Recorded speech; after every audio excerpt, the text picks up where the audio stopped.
সমাগম ঘটে গেছে, সমাগম ঘটে গেছে। এখন নাম শুনে ভগবান যখন এসে গেছে, মহাপ্রভুকে যখন সবাই দেখেছে, তখন এই খবরটা যখন সব জায়গায় ছড়িয়ে পড়েছে, সবাই যার ঘরে যা ছিল অনেক তাদের নিজের সাধ্যমতো প্রসাদী নিয়ে আমার অবতার গোবিন্দের চরণে, মহাপ্রভুর চরণে চলেছে।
দৃষ্টি বাড়ি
তো গোবিন্দ ঘোষ আর মহাপ্রভু যখন অগ্রদীপে উপস্থিত হয়েছেন, তো সকল ভক্তমণ্ডলীরা যার ঘরে যা ছিল তারা প্রসাদ করবার জন্য, প্রসাদ পাওয়ার জন্য মহাপ্রভুর কাছে উপস্থিত।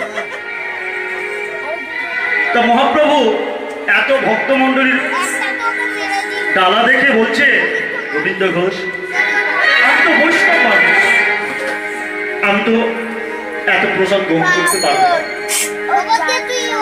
তুমি এক কাজ করো, তর্জনীর অগ্রভাগে করে প্রত্যেকটি ডালা থেকে একটু একটু করে আমার হাতে অর্পণ করো।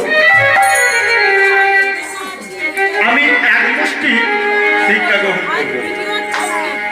তা সকলের ডালা থেকে অগ্রভাগ, তর্জনীর অগ্রভাগ করে একটু একটু করে এক মুষ্টি ভিক্ষা গ্রহণ করলে সবকিছু প্রসাদ হয়ে গেল এবং সেবা নেবার পর গোবিন্দ ঘোষকে বললেন, গোবিন্দ ঘোষ, গোবিন্দ ঘোষ, আমার যে সেবা করে মুখশুদ্ধি হরিটুকু লাগে, তুমি এক কাজ করো, আমাকে হরিটুকি দাও। তখন গোবিন্দ ঘোষ কি করলেন, সেখানকার পার্শ্ববর্তী মানে কাছাকাছি গ্রাম ছিল যার নাম ছিল পূর্বস্থল, সেই গ্রামে গোবিন্দ ঘোষ কি করলেন, মাধুপুরি করতে চললেন। কিভাবে করি, হরিটুকি। তাই গুণকীর্তন করতে করতে চলছেন কেমন ভাবে, তোরা করি গোবিন্দ গ্রামেতে চলিল, আজ তোরা করি গোবিন্দ গ্রামেতে চলিল, তোরা করি গোবিন্দ গ্রামেতে চলিল, তোরা করি গোবিন্দ গ্রামেতে চলিল, ও ভুটারে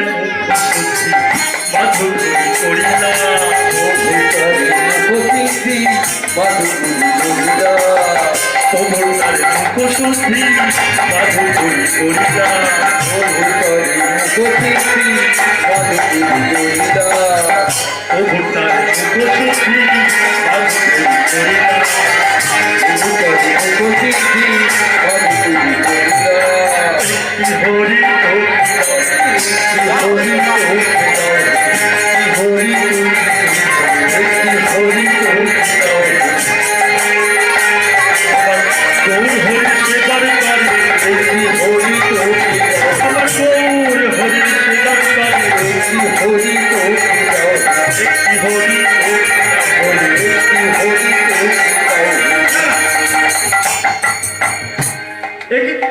আমার মহাপ্রভু তো বলেছেন দুটি, তাহলে আমি মহাপ্রভুর জন্য এক কাজ করি, একটা নয় দুটি হরিটুকি ভিক্ষা করি, কেননা আমাকে আজকের মুখশুদ্ধির জন্য এতটা রাস্তা আসতে হয়েছে। কালকে তো মহাপ্রভু সেবা নিচ্ছেন, আমাকে আবার আসতে হবে এতটা দূর, তাই দুটি হরিটুকি আমি ভালো করি আর প্রভুকে গিয়ে আর একটি আমার কাছে সঞ্চয় করে রেখে দেবো কালকে। তাই কি বলছে, আমায় দুইটি হরি দাও, হরি হরি দুইটি হরি দাও, গৌরে হরির সেবা করে, আমার গৌর দুইটি হরি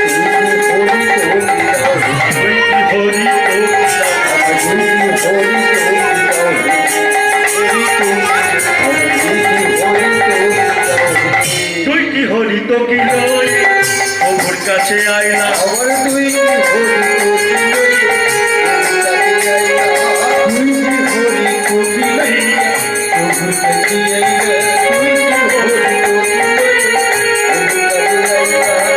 একটি হরি তো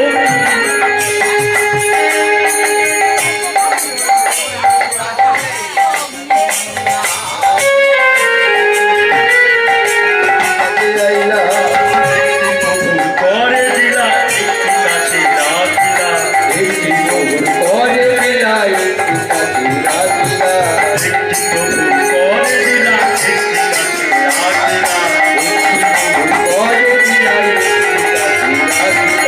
অন্তরে জানিলা, অন্তরে জানিলা,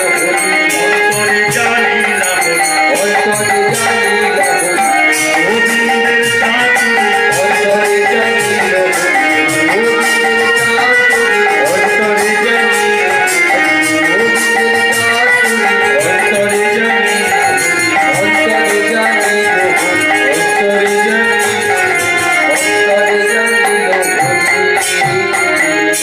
তা গোবিন্দ ঘোষ কি করলেন না, একটি হরিতকি নিজের কাছে সঞ্চয় করে রাখলেন আর আরেকটি হরিতকি প্রভুর চরণে দিলেন।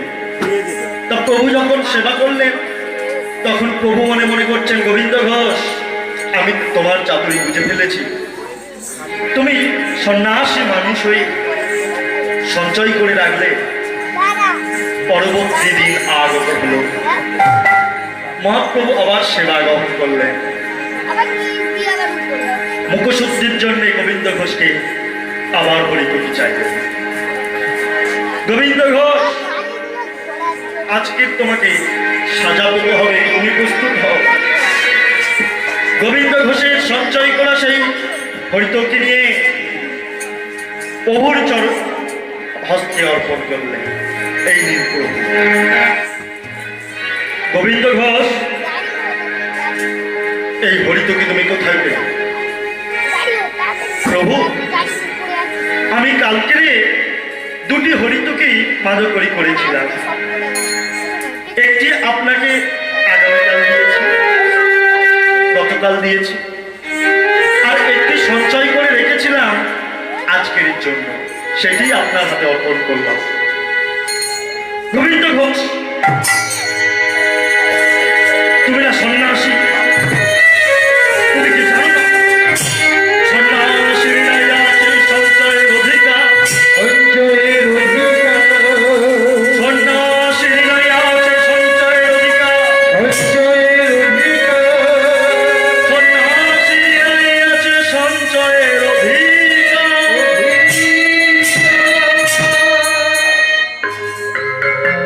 সন্ন্যাসী সঞ্চয়ের অধিকার নয়। প্রভু, প্রভু, আমি তো নিজের জন্য সঞ্চয় করি নাই, আমি তো সঞ্চয় করেছি আপনার জন্য, তোমার সেবার জন্য, তোমাকে সেবা দিব বলে। গোবিন্দ ঘোষ, তুমি সঞ্চয় করেছো মানে তোমার অপরাধ হলো।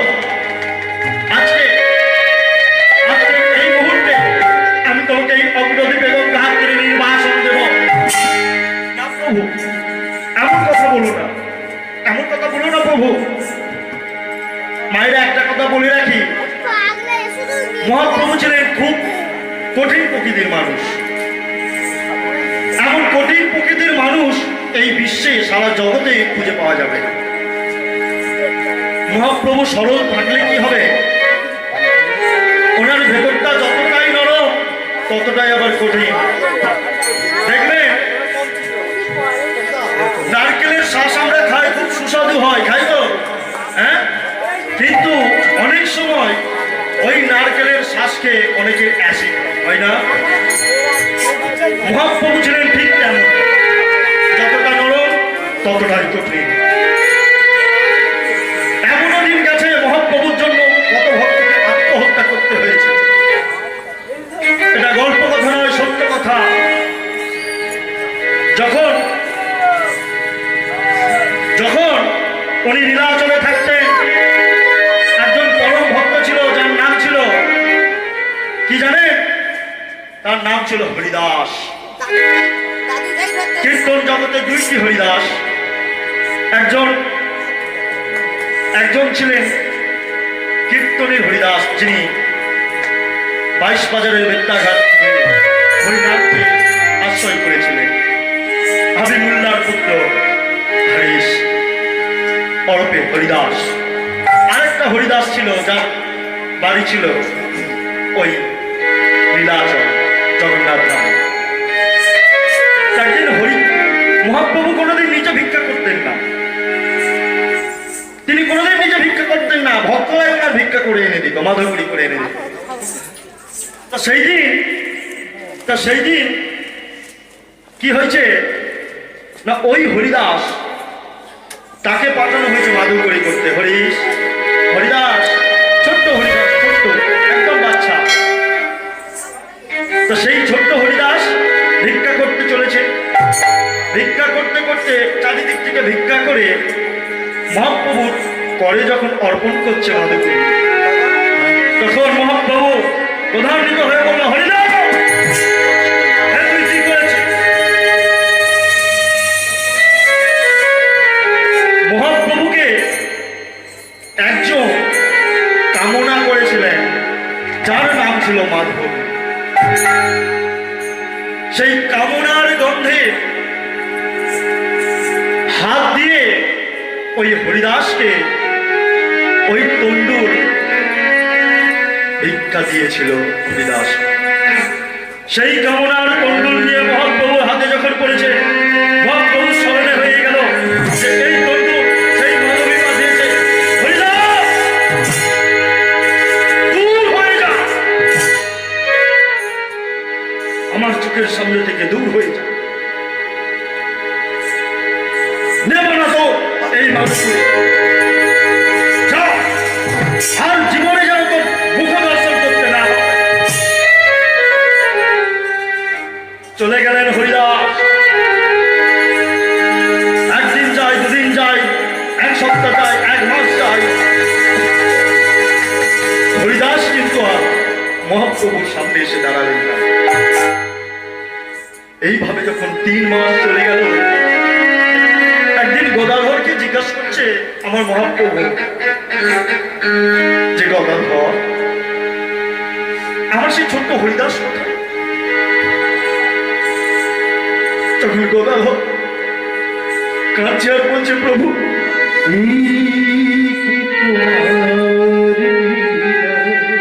প্রভু,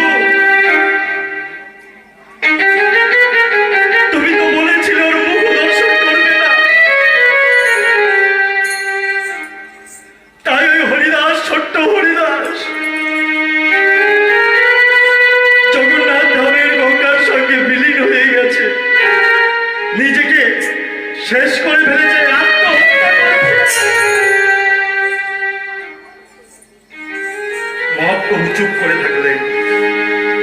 কিছুক্ষণ পরে বললেন, যার যেমন কর্ম তার তেমন ফল। মহাপ্রভুর ভিতরটা ফেটে যাচ্ছে হরিদাসের জন্য, কিন্তু কঠিন স্বরে বললেন, যার যেমন কর্ম তার তেমন ফল। এমন কঠিন ছিলেন কারণ পরবর্তী প্রজন্ম যেন মহাপ্রভুর উপরে আঙুল তুলতে না পারে। একদিন মহাপ্রভু গঙ্গার ধার ধরে যাচ্ছেন ওই পুরী জগন্নাথে। এমন সময় হরে কৃষ্ণ নাম শুনতে পেলেন। হরে কৃষ্ণ নাম শুনতে পেলেন দূর থেকে। সেই চিৎকার শুনতে পেয়ে মহাপ্রভু চিৎকার করলেন, কে তুমি এমন ভাবে মধুর স্বরে হরিনাম করছো, যে তুমি আমার চোখের সামনে এসো, আমার চোখের সামনে এসো। তখন হরিদাস কাঁদতে কাঁদতে বলছে, প্রভু আমি যাব না, প্রভু আপনি তো বলেছেন যে আমার মুখ দর্শন করবেন না, তাই আমি আত্মা হয়ে আমি আপনাকে গান শোনাতে এসেছি। আমার মুখ দর্শন তো করবে না, কিন্তু এটা তো বলো না যে আমি আপনাকে গান শোনাতে পারবো না। তখন মহাপ্রভু বললেন, যা, তুই উদ্ধার হয়ে গেলি, তুই উদ্ধার হয়ে গেলি। এইরকম কঠিন ছিলেন তিনি। যাই হোক, রাত অনেক হচ্ছে, লীলা বেশি বাড়াবো না, তাই সবাই মিলে একটু আনন্দ করব। সবাই করে করতালি দিয়ে হরিনাম করো। এই হরিনাম যখন সার করে আমরা এত দূর পর্যন্ত এসেছি, তাই কিছু সময় আরো দিলাম। সবাই করবো তো হরিনাম? হ্যাঁ, সবাই তো হাত তোলো, সবাই মিলে হাত তোলো, হাত তোলো, হাত তোলো। হাত না তুলে কিন্তু গান হবে না। হাত তোলো।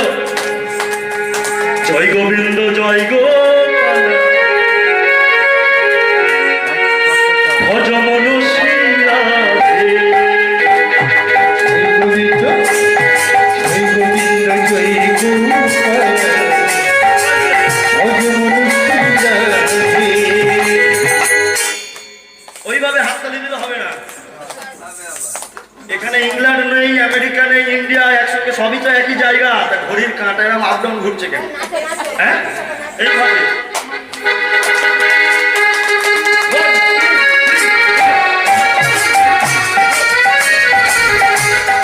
জয় গোবিন্দ, জয় গোপাল, ভজ মনুষ্য রাধে।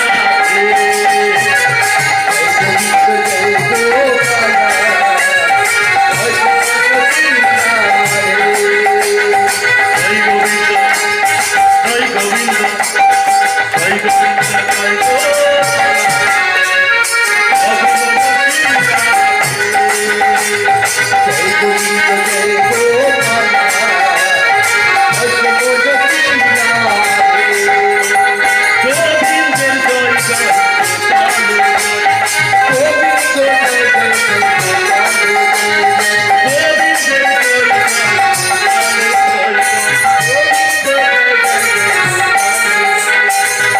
গোবিন্দ হে গোবিন্দ জয় গোবিন্দ অজমন জ্যোতি হে গোবিন্দ জয় গোপাল হে গোবিন্দ জয় গোপাল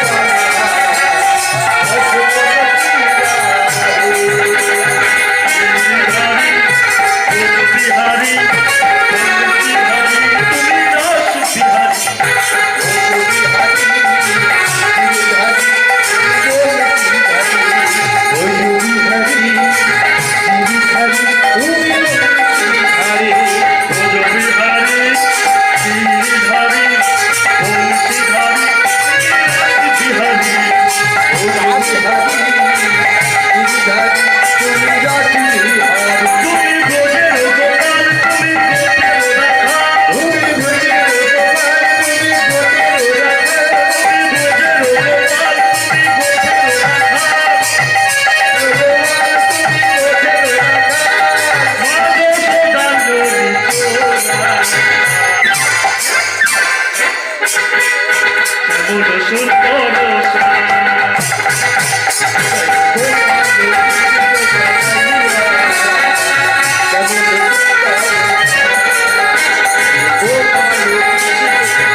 राधे राधे राधे राधे राधे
জয়